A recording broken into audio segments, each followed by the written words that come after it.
Okay, next job, top it up with oil. The bike takes 3.3 litres of oil, and we're just going to put in 3 initially, and then carefully the last little bits to make sure we get an accurate readout. Unfortunately, we've forgotten the funnel, and so we're going to have to do this just by pouring it in, which is a little bit of a pain, but we'll try our best. Okay, so take the oil filler cap off, being careful not to drop it on the ground. We don't want any grit in there. So I can pop that on a nice piece of paper, and we're going to go down.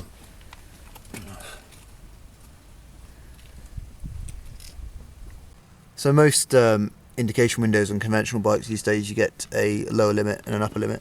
So what I'm trying to do is fill it up to the upper limit. You probably can't see, I've got a little black marker and a little black mark on that side. So just going to continue until, Ed, you say when it's there. Yeah, will do. You just keep edging it in, you know, little bit by little bit at this point until you get to the top mark. So you're just coming up on the bottom of the window there, you can see the little line. So just keep putting it in and stop.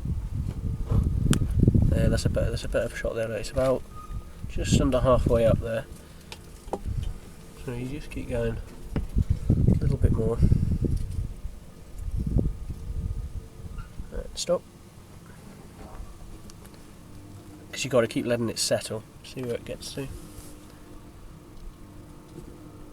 Where do you think we're at there? Just about halfway, I think. Just under, maybe. Have a look at the lines. Yeah, just under halfway. Yeah, okay.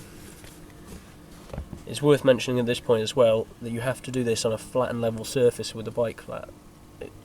Otherwise you'll get a false reading. What you do now is you just start the bike up, let it run for 5 minutes, and that'll prime the oil filter with oil, and then let it settle, and we'll recheck the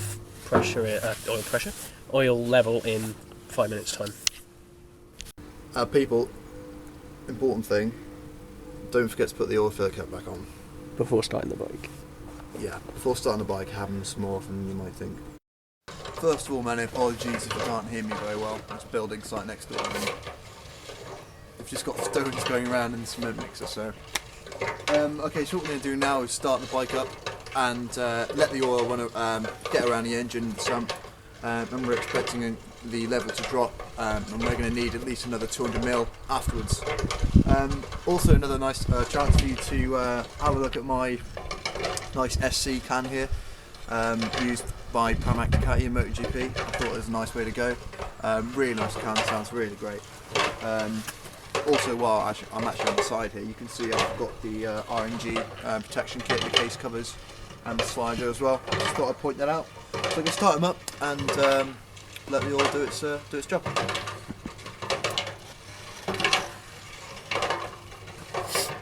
Obviously no harsh revving to start with.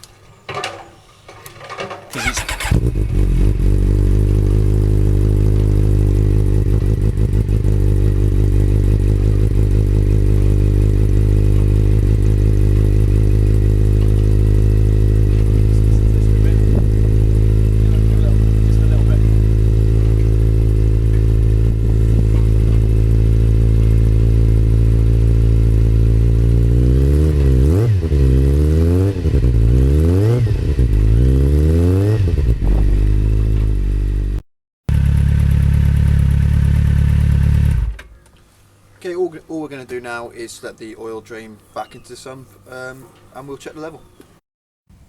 Okay, so we've let the bike run for 5 minutes, and we've let it stand for 5 minutes, and you can see that the oil level's dropped from when we had it at the full mark down to the minimum mark, as all the oil has gone into the filter. So I'm just going to top it up now back to where we want it, back at the full mark. Okay, so that's the oil change complete. That's one of 3 tasks done. All that's left for me to do now is put my undertray back on, and she's all good to go. Worth mentioning now, once the oil change is complete, you're just keeping an eye on things like the oil level, checking, making sure the bike's still running smoothly. Hopefully you should see an improvement and it should be running smoother. And obviously keeping an eye on the indicator window here and topping up as necessary.